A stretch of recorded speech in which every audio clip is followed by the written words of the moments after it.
हैं अपन को 26 और 91 का एचसीएफ एवं एलसीएम ज्ञात करना है और साथ में जांच करना है कि जो एचसीएफ है और एलसीएम इन दोनों का गुणनफल पहली संख्या गुणे दूसरी संख्या होगा। तो ये फॉर्मूला हमने आप लोगों को पहले लिखवा चुके हैं। केवल आपको जो दो संख्याएं दी गई हैं 26 और 91 इनकी अपन को अभाज्य गुणनखंड करना है। जैसे पहली संख्या 26 है इसके अपन अभाज्य गुणनखंड करेंगे और दूसरी संख्या जो आपकी 91 है इसके भी अभाज्य गुणनखंड करेंगे। सबसे पहले इसको 2 से काटेंगे, 2 एकम 2, 2 तिया 6। अब देखो 13 खुद एक अभाज्य संख्या है, इसके अभाज्य गुणनखंड नहीं होंगे तो 13 एकम 13 आ जाएगा। इसी तरीके से अपन 91 को काटेंगे, इसके अभाज्य गुणनखंड करेंगे।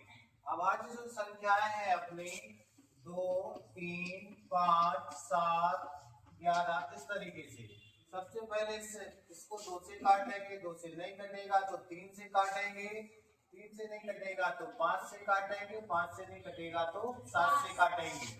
अब इसको 7 से काटेंगे या तो आपको 2 से 20 तक पहाड़ी बनना चाहिए या जैसे मान के चलो 13 7 91 होता तो ये 13 बाद में कट जाएगा, 13 एकम 13 आएगा।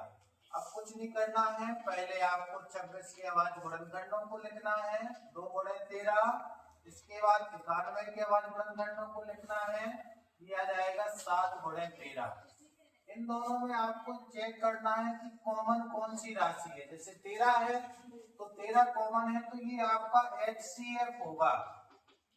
ये जो एचसीएफ है वो कितना आ जाएगा 13 आ जाएगा। जब हमको एलसीएम ज्ञात करना है एलसीएम तो जो कॉमन था उसको एक बार लिखना और जो राशि अपन ने एचसीएफ में नहीं ली उसको लिख लेंगे 2 गुणे 7।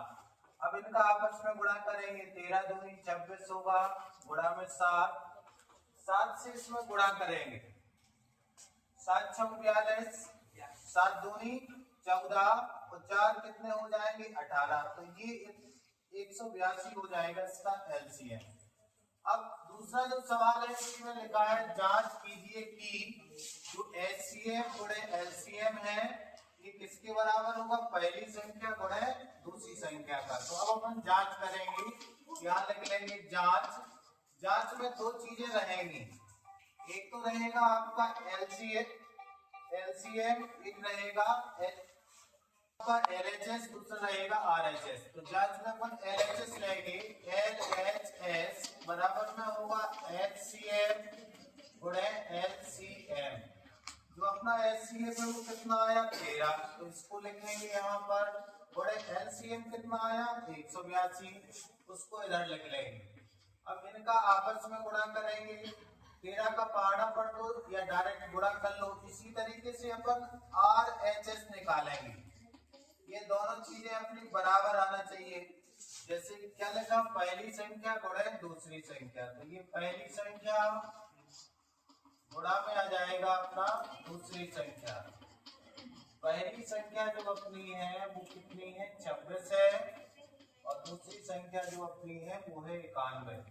जब अपन इन दोनों का गुणा करेंगे आपस में तो जो एलएचएस है वो आपकी आरएचएस के बराबर आ जाएगी। तरीके से अपन को इसकी जांच करना है। देखो थोड़ा सा भाज्य संख्याओं के बारे में समझ लो। भाज्य संख्याएं ये ऐसी संख्याएं होती हैं जिनका एक और स्वयं के अलावा अन्य दूसरा गुणनखंड नहीं होता है। ऐसी संख्याएं होती हैं, ऐसी संख्याएं जिनका एक और स्वयं के अलावा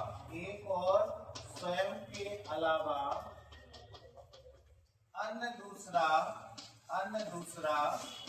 कोई गुणनखंड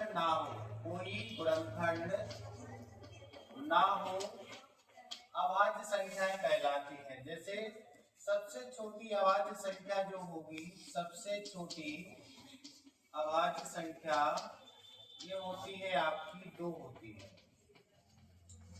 जैसे 2, 3, 5, 7, 11 ये अपनी अभाज्य संख्याएं हैं।